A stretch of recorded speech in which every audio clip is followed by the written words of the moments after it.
My friends, to victory! To victory! Welcome to Watch Mojo, and today we're counting down our picks for the top 20 times Cartman was actually nice to someone. Eric, you really saved the day, okay? For this list, we're looking at times when Cartman displayed kindness and empathy to someone else, even though he frequently has self-serving motivations. Can Cartman be truly nice? Let us know in the comments. Number 20, apologizing to Kyle. Who wouldn't love to go to Casa Bonita? This Saturday for my birthday, my mom says she's taking me to Casa Bonita in Denver, and I get to invite 3 friends. Wow, Casa Bonita? Woo-woo! What's Casa Bonita? Dude, haven't you ever been there? It's clear that Cartman loves the Mexican-themed restaurant, but when Kyle tells him he won't take him there for his birthday party, Cartman loses it. After a couple of attempts to be nice to Kyle fail, Cartman offers a sincere apology. I never meant to make you feel like you didn't matter at all to me. I know we argue all the time and I give you tons of crap, but we've also been through a lot together, and maybe that alone doesn't make us friends, but it makes us something. So, whatever, just, I hope things can be cool. Kyle is so moved that he says Cartman can take Butters' place if he can't go. Immediately, he tricks Butters into hiding out in a bomb shelter. No matter what you hear, do not come out. If I don't make it back in time with the others, then it will be up to you to repopulate the Earth. Was he just opportunistic, or was it his plan all along to trick Kyle? We can't know for sure. Number 19, bringing Kyle back to life. Cartman and Kyle make a bet over whether or not Cartman saw a leprechaun. Don't forget I have a signed contract from you. Yeah, and if you couldn't prove there was a leprechaun, you had to give me $10. Now just pay up and stop being stupid! Kyle believes it's not true, so he's shocked when everyone spots one running through the forest. Cartman is adamant that Kyle fulfill his part of the agreement, going so far as to take the matter to court when Kyle refuses. Thank you, Your Honor. This isn't a victory for me. This is a victory for the justice system. The boys get swept up in the Imagination Land conflict, and Kyle is attacked by Man-Bear Pig. He's seemingly left for dead until Cartman steps in to revive him. His desperate pleas almost seem in vain until Kyle starts breathing again. Fight! Fight! Right now! Fight! Fight! Fight! It seems like a genuine act until Cartman reveals he only did it so Kyle would have to complete the bet. You've done a really good job of trying to get out of this bet, but it's finally time to settle. Get ready for your Sunday, Kyle, with extra nuts. Number 18, lifting the ban on stem cell research. In the show's early seasons, it was a running gag that Kenny would die in nearly every episode. This time, however, he's diagnosed with a terminal disease. Children, Kenny has been diagnosed with a terminal disease. But the doctors are gonna make him better, right? The boys are distraught to learn that they're going to lose their friend. In a touching moment, Kyle and Cartman cry and embrace. Cartman vows to find a cure for Kenny. I'm gonna find a cure, Kyle. I swear to God, I'm gonna find a cure. Sure you will, Cartman. He learns that stem cells could be used to cure Kenny of his disease, but currently there's a ban on stem cell research.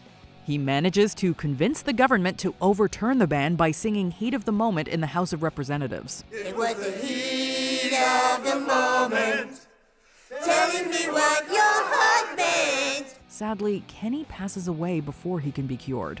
In an unsurprising move, Cartman uses the stem cells to create his own Shakey's Pizza. Number 17, stopping people from being brainwashed.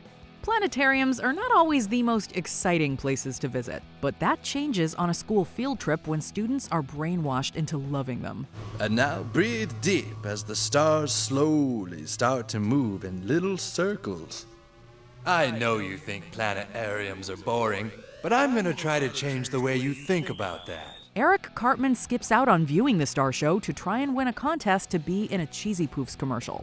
Slowly but surely, more and more people are becoming brainwashed because the director of the planetarium, Dr. Adams, is trying to stop his business from going bankrupt. You see, children? There's no stopping me. Even your highly intelligent policemen are no match for me. He's not highly intelligent. Why are you doing this, dude? Why? Because nowadays kids have computers and surround sound television. They've forgotten all about planetariums. Stan and Kyle try to put a stop to things, but end up under Adam's mind control.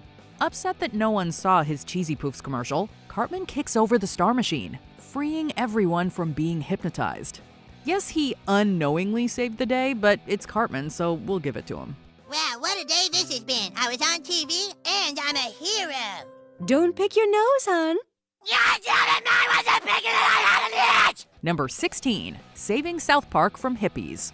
Hippies are generally seen as peace-loving individuals, and in this episode, they overrun the town of South Park. Cartman notices this happening, so he begins a mission to drive them out. Ma'am, I need to clear out your giggling stoners and your drum circle hippies right now, or soon they're gonna attract something much worse. What's that?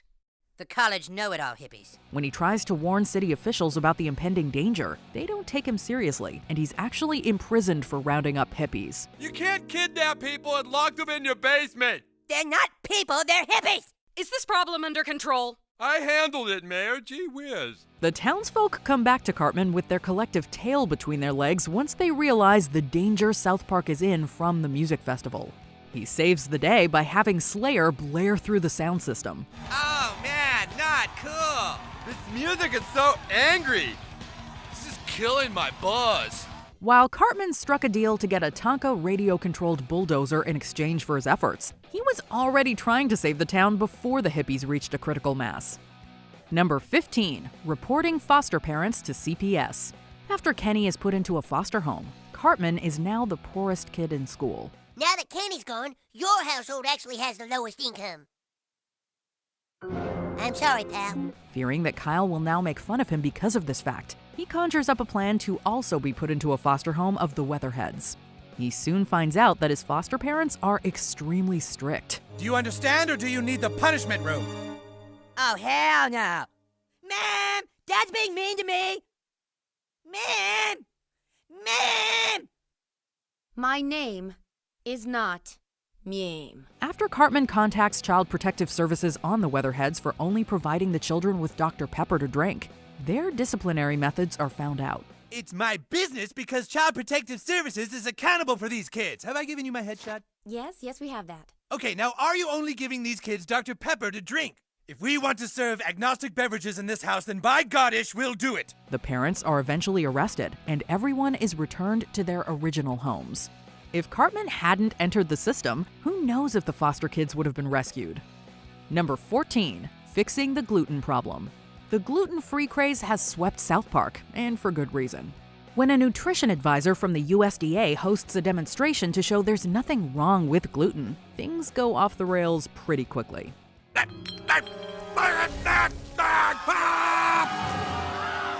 The town's residents are sent into a frenzy and decide to get rid of anything containing gluten.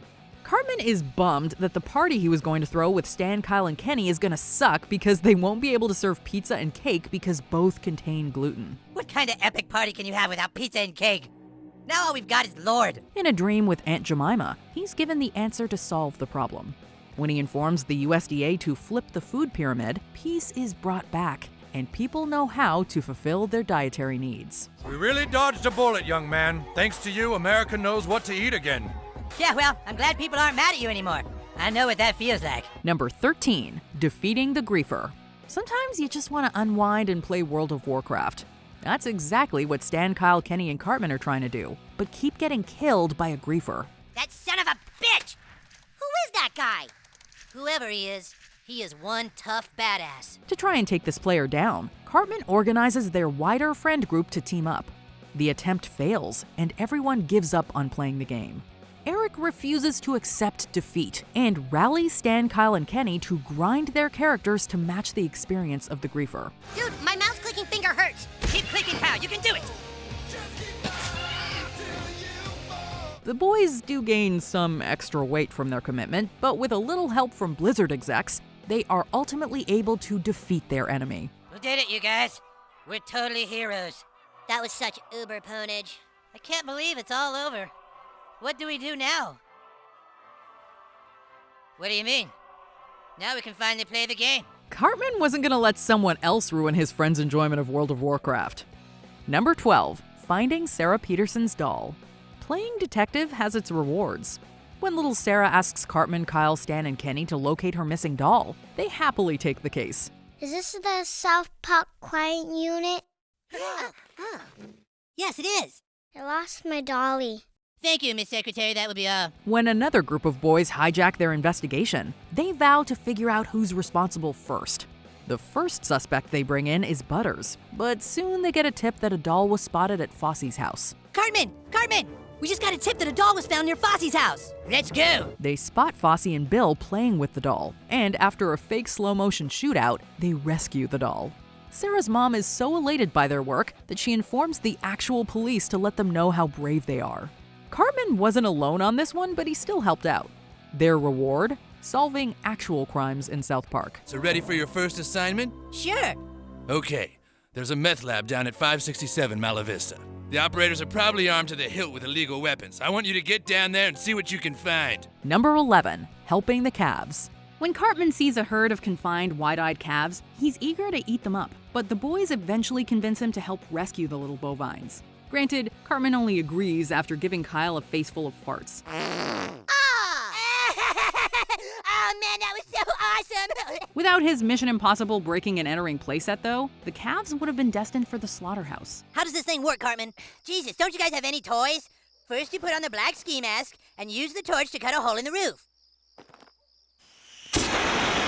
Even if Cartman is ready to quit at one point, he soon becomes legitimately invested. Because I'm gonna tell you, this is gonna get ugly. Real ugly. When all is said and done, you could all be looking at being grounded for 3, perhaps even 4 weeks.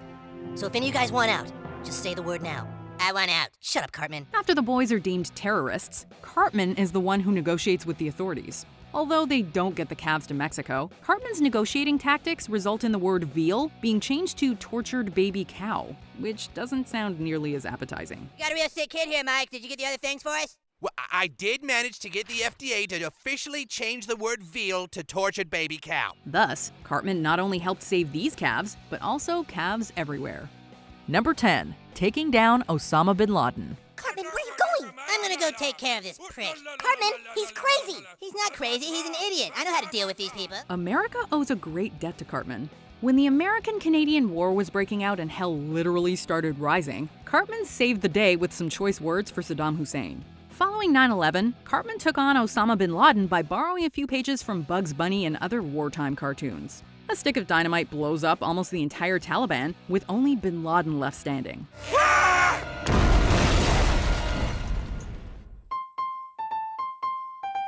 This provides an opening for a US soldier to put a bullet in bin Laden's head, ending one of the bleakest chapters in American history. In reality, it would be several years until bin Laden was assassinated and the Taliban remains active. In the wake of a tragedy, though, at least Cartman gave us something to laugh about. Number 9, helping Shelly get back at Skylar. Shelly is one person who won't take Cartman's crap, asserting up front who's in charge while babysitting. All right, turd, listen up! Now that your mom is gone, I'm in charge. I don't know how you treat your other babysitters, but when I'm babysitting, you're nothing but a little turd. Upon meeting Shelly's much older boyfriend Skylar, Cartman spends the night trying to catch the couple on tape. Cartman succeeds, but he decides not to use the evidence against Shelly after Skylar dumps her. Seeing how upset Shelly is, Cartman points out what a creep Skylar is. After a pep talk, Shelly and Cartman team up to get back at Skylar. If you want, I can help you. Really? You would do that? Just let me get my cowboy hat. Luring him out of his house, they destroy what Skylar loves most, his guitar. My guitar! No! When Skylar seeks retribution, Cartman unleashes an army of cats that takes away the other thing Skylar loves most. Cartman's not such a turd after all. Oh! Oh! Oh, wait! Oh, what are you doing? Oh, you ripped my pants off! Number 8, bringing Disneyland to Romper. It was only a matter of time until Cartman wound up behind bars. We're sorry, Miss Cartman, but we must follow protocol. Your son will be taken into custody and then tried in the federal court of law. Convicted for throwing a rock at Token, Cartman struggles to adapt to juvenile hall life. In time, he develops a true friendship with his cellmate Romper Stomper. Although Cartman puts up a tough front, Romper can see he's a scared little boy who can't handle incarceration. Taking pity on Cartman, Romper helps him escape the big house. Look, if it's that important to you, I'll bust you out of here. You will? Yeah, I will. But not because you're my friend. The breakout is a failure, but it doesn't matter since Cartman is pardoned by the governor anyway. Cartman doesn't forget about Romper, visiting him later on. Remembering that Romper always wanted to see Disneyland, Cartman smuggles in the happiest place on Earth, up his buttock. Thankfully, this disgusting act of generosity is performed off-screen. You know how you told me you always wanted to see Disneyland? Yeah? Heh!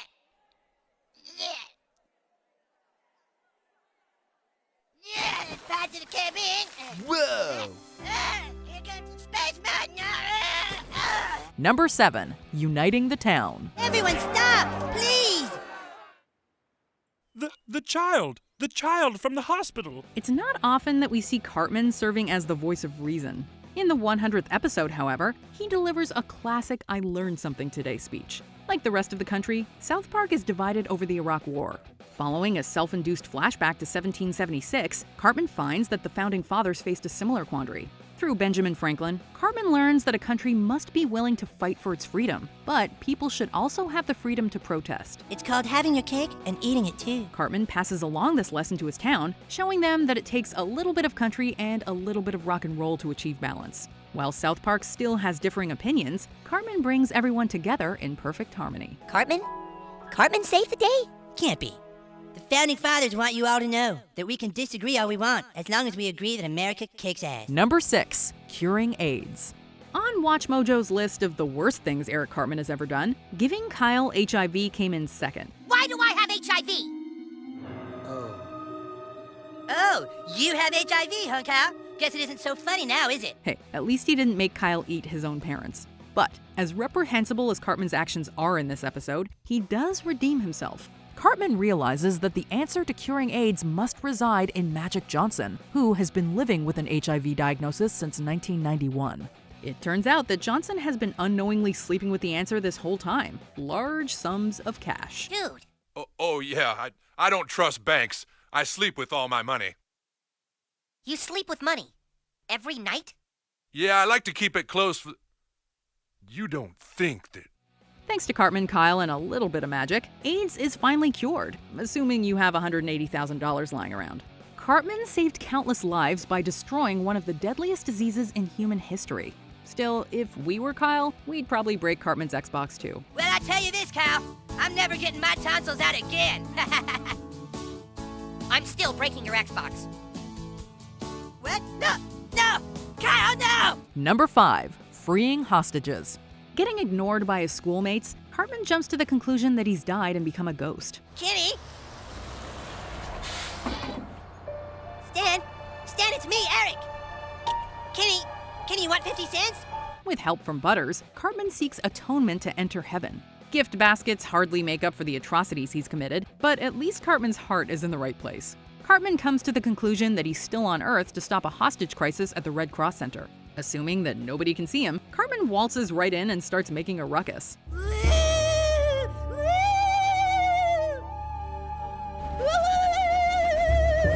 What the hell is going on? I have no idea. Yes, it's working. Of course, the criminals can see Cartman, but they're so confused by his actions that they fail to notice Butters sneaking out with the hostages. This act of heroism convinces the boys to forgive Cartman, who subsequently realizes he's not a ghost. We didn't think that by pretending you didn't exist you would really change, but you really have. Well, anyway, we just want to let you know. Talk to you tomorrow. Yes, see ya, Eric. Number 4. Bringing Ike back. How about it? Me? You need to watch for bad behavior and make sure anyone in the halls during class has a hall pass, okay? If anyone doesn't, you have the authority to bring them to me. Authority? Given authority of the school hallways, Cartman takes his new position and persona quite seriously. What? You can't just push me up against the... I'm the dog, the big Oh my god. Upon learning that Ike has been making out with Miss Stevenson on his territory, Dog, the hallway monitor, douses the kindergarten teacher with bear mace. Exposing her actions to Principal Victoria, Cartman gets Miss Stevenson fired. Wow. I think I owe you one, Cartman. You don't owe me anything. My hallways are clean. She uses the Mel Gibson defense to get out of going to jail. Given society's double standard, it isn't long until the teacher is out of rehab and reunited with Ike. Cartman isn't about to let this hallway infractor slip through the fingers of justice, recruiting Kyle and a few other crew members. Sure, Cartman's main goal throughout the episode is to keep his hallways clean, but in the end, he succeeds in stopping a predator and bringing Ike home safely. Hey, kid, you need to get off the roof now. That's cool. I'm done making my video anyways. Number 3. Rescuing cats. To say that Cartman has done some anti-Semitic things over the years would be an understatement. Yet, Cartman cannot see the tragic irony when cats are banned in South Park, forcing him to hide Mr. Kitty in his attic. Shh. Mr. Kitty, you have to live in the attic for now. Here, write a diary. Even when he tells Mr. Kitty to write a diary, Cartman fails to recognize the parallels to Anne Frank. Nevertheless, Cartman truly loves his cat, despite constantly yelling at him over pot pies. I can't hide any more cats, Mr. Kitty. I'm in trouble enough as it is.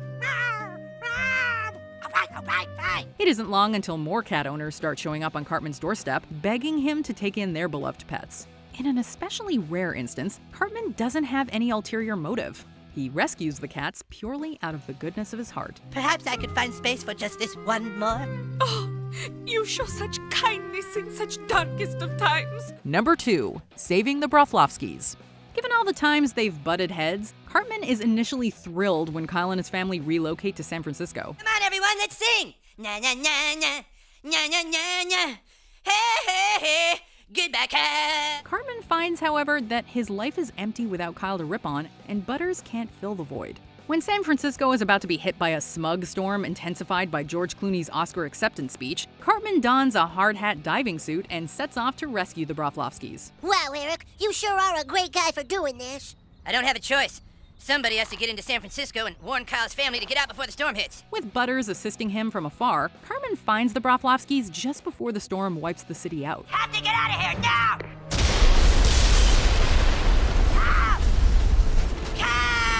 The Broflovskis are too out of it to remember what happened, but Cartman doesn't take any credit. He's just satisfied knowing that Kyle is safe and their rivalry can continue. Cartman, a guardian angel?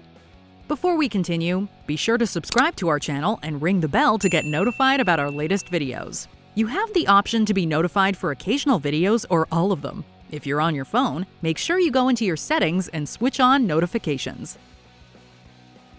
Number 1. Sacrificing his happiness and family. 40 years into the pandemic, Kenny had been working on a method of time travel to go back in time to prevent Kyle, Stan, Cartman, and himself from destroying their friendship, but died due to an accident. At the moment Kenny time traveled, he blew all the transformers here in the lab. If you're gonna try and replicate his work, we'll be doing it at half capacity. He believed that saving their friendship would prevent the town from becoming dystopian. Cartman doesn't want to change the past because in this timeline, he's happy with his loving family. Kyle wants to go back in time and change the past so that you and I possibly never even meet.